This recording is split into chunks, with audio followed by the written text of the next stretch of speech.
Alors, dans les expositions que j'ai pu mettre en place en France, par exemple, il y a eu 2 expériences de censure autour du travail de la Superroom, alors qu'avec les commissaires d'exposition, on avait monté le projet, que la production était là, que les billets pratiquement étaient pris, enfin voilà. À 1 semaine, 2 semaines de l'exposition, on m'a dit que le projet était arrêté parce qu'on ne se sentait pas la capacité de défendre ce travail, pas tant parce que c'était du nu, mais parce que c'était, entre guillemets, une fille d'origine arabe qui faisait du nu. C'est d'autant plus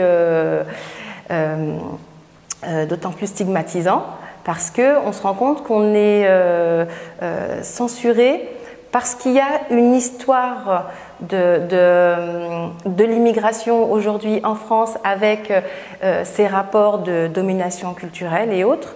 Et dans ces rapports-là, on subit une autre forme de discrimination qui est qu'à partir du moment où on est donc une femme, donc arabe d'origine ou arabe, on ne peut pas montrer du travail où il y a du nu.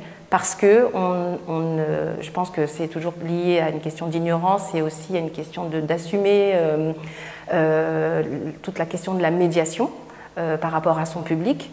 Et dans ce sens, effectivement, il y a eu des expériences. Alors que le rapport au nu ici, je ne l'ai pas du tout vécu de la même manière à Casablanca. Superroom, le travail de Superroom, vraiment les catcheuses, on l'a montré ici en premier, dans la galerie de Fatma Gelel en 2012.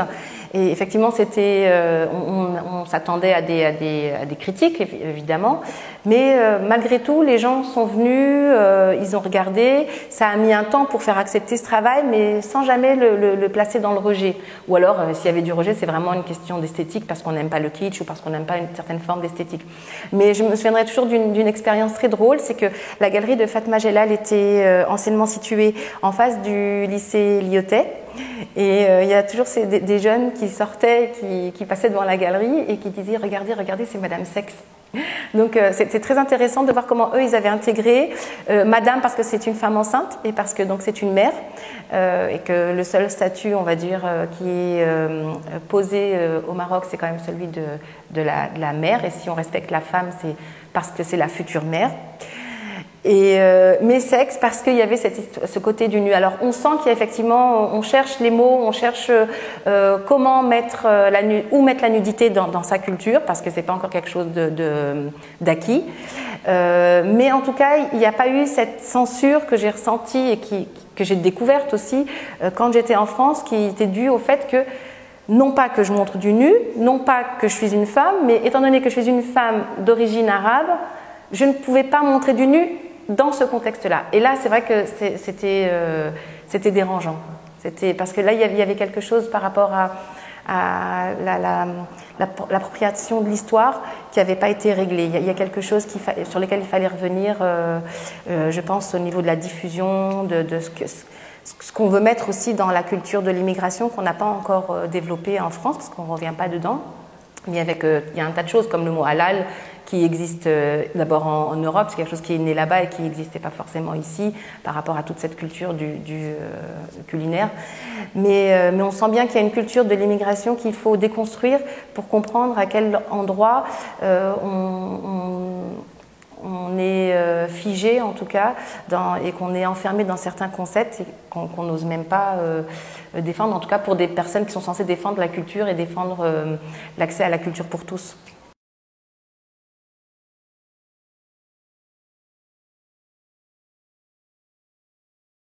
Alors l'intersectionnalité effectivement est un point fondamental puisque étant entre 2 cultures et vivant entre la France et le Maroc, il était important pour moi de comprendre quelles sont les questions qui faisaient sens dans mon parcours artistique et de savoir d'où je parlais. Et effectivement, quand je parle depuis la France ou depuis le Maroc ou depuis la culture maternelle ou depuis ma culture d'adoption, on n'est pas face au même type de représentation et donc on n'est pas en face du même type d'enfermement.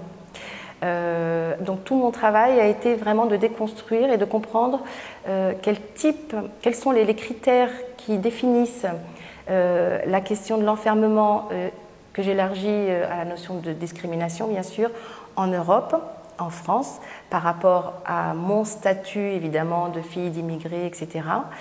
Et par ailleurs, la même chose à partir du Maroc. Quand je parle du Maroc, donc définissons ensemble quels sont les critères qui définissent une autre forme de discrimination, qui serait peut-être celui lié au statut de la femme, qui est celui lié au statut des artistes par rapport au reste de la société, de la mainmise peut-être, on va dire, la question du genre sur l'espace, sur le territoire des arts plastiques au Maroc.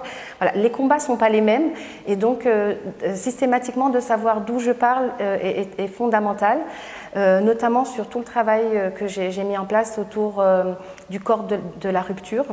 J'ai réalisé ce travail autour du corps de la rupture est basé sur le document historique. À savoir les affiches coloniales, toutes ces images liées à la question de la résistance. Donc de savoir de pouvoir traiter la question de la colonialité quand on est en France et traiter cette question de la colonialité à l'intérieur du pays quand on est au Maroc m'amène à produire des images différentes et qui sont porteuses finalement de conflits différents aussi. Donc savoir d'où l'on parle pour moi est juste fondamental dans la pratique artistique. C'est ce qui fait vraiment le point de départ de ma réflexion. Que ce soit le corps pensant, quand j'ai travaillé sur le corps pensant à travers l'expérience de la grossesse, du corps de la grossesse, c'est véritablement mon statut, le statut qu'on m'octroie bien sûr, de fille d'immigrés qui a parlé, puisque le corps de la grossesse, pour moi, a singé le corps de l'immigré. C'est-à-dire la notion d'exclusion, être exclu de son propre corps, le rapport au monstrueux, le fait qu'on est dessaisi de son corps, etc. Donc là, j'ai parlé depuis le statut de l'immigré, du corps de l'immigré, mais via mon intériorité. Et pour moi, ça c'est fondamental et c'est vraiment la pensée que je défends, c'est que tout ce qui relève de l'espace public a une emprise et un territoire dans l'intime, dans son propre corps. Et donc cette question de l'intersectionnalité est importante puisque à partir du moment où je bouge dans mon corps, je sais que je bouge dans l'espace politique. Quand je travaille autour de la pensée et de la pensée, du coup, je suis à un endroit. Quand je travaille sur les utérus, je suis à un autre endroit de l'espace politique. Et donc, j'essaye de mettre en image, en tout cas, cette question de l'intersectionnalité, de la mettre en image à travers des territoires de l'intime. Donc, pour moi, c'est important.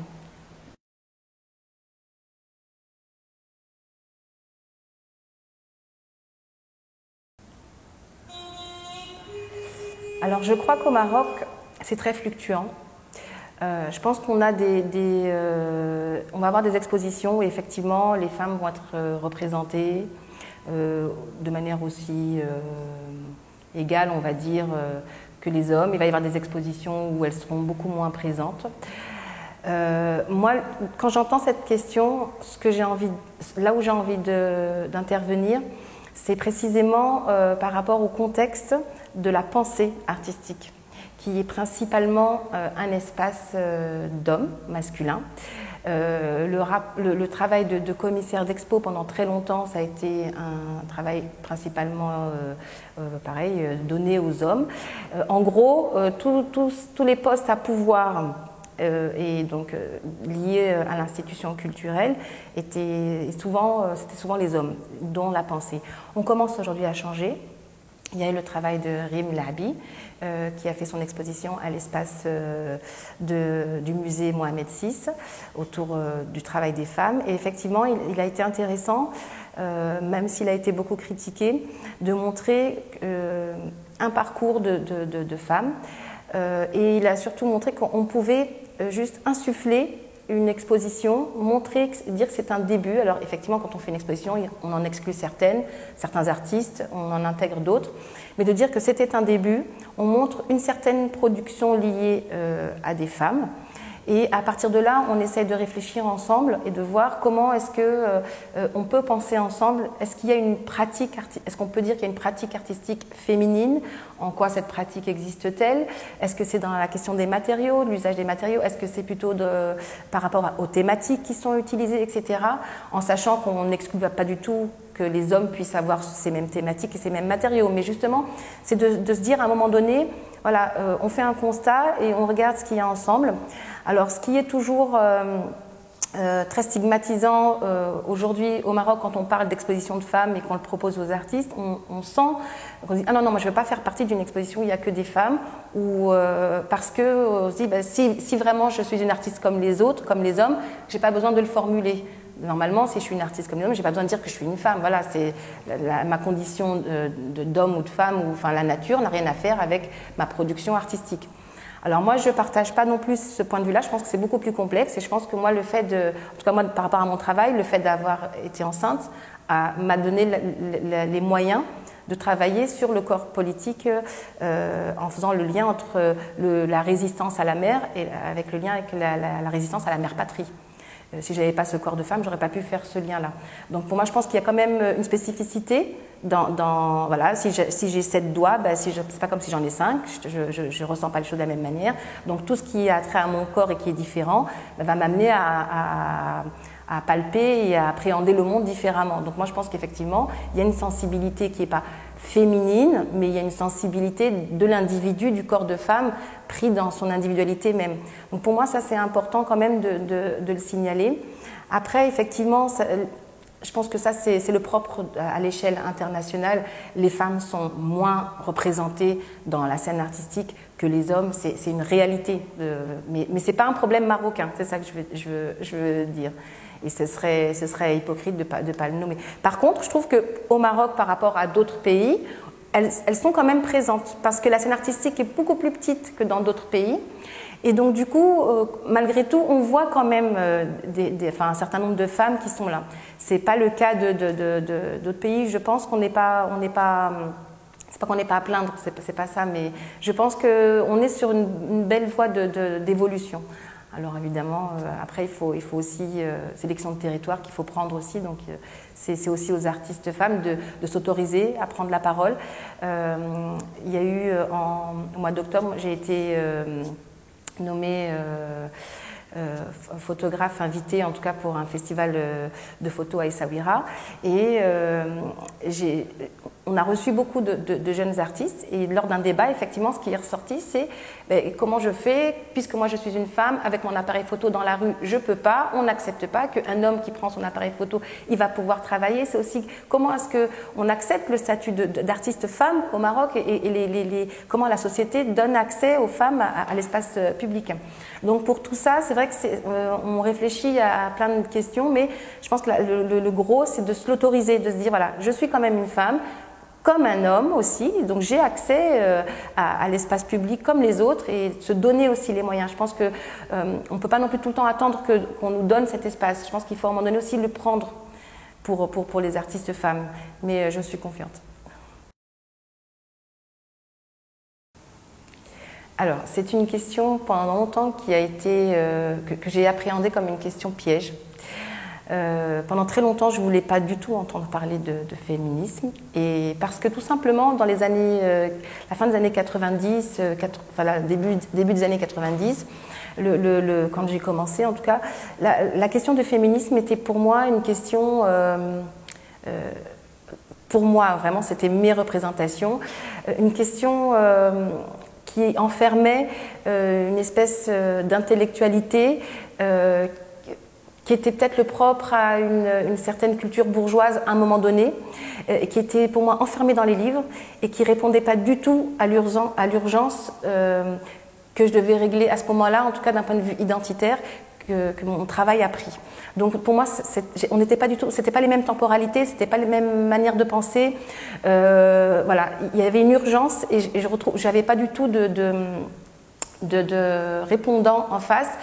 Quand j'allais dans des débats féministes, c'était tellement dilué dans la pensée d'un tel, mais concrètement, enfin, je veux dire, quand on pense féminisme, concrètement, sur le terrain, il y a des choses à faire là. Donc, je ne dis pas que le discours est dénué de références et de pensée intellectuelle, c'est pas ça du tout. Mais que, à un moment donné, je pense qu'on était dans une mode et la pensée et l'intellectualité avaient pris le pas sur... en tout cas, il y avait eu un schisme avec la réalité locale. Donc, qui était celle, pour moi en tout cas, de Paris et de la région parisienne à ce moment-là. Dans ça, j'ai refusé d'être cataloguée féministe. Je faisais mes travaux sur le corps, etc., en me disant non, moi je travaille sur le corps, point final. Il s'avère que le temps est passé, que les statuts des positions adverses à tous les niveaux, que ce soit au niveau du social, du politique, du culturel, sont devenues des positions tellement rigides. On a eu tellement de postures fermées. Il y a eu tous ces problèmes liés au communautarisme. Enfin, moi, je ne me reconnaissais absolument plus. Enfin, voilà, tout ce qui était un modèle plutôt d'ouverture, qui était dans les années 80, un modèle d'ouverture, d'évolution, en tout cas, on va dire, de se positionner dans un espèce de mondialisme et de se dire, voilà, on fait partie d'un tout, etc. C'est retrouvé vers la fin des années 90, ça a été complètement refermé sur soi-même, etc. Et là, je me suis dit, non. Non, là vraiment, là il y a des vrais combats là, à mener et je ne peux pas ne pas être féministe. C'est juste pas possible. Notamment quand j'ai commencé tout ce travail autour de la question des avortements depuis 2005.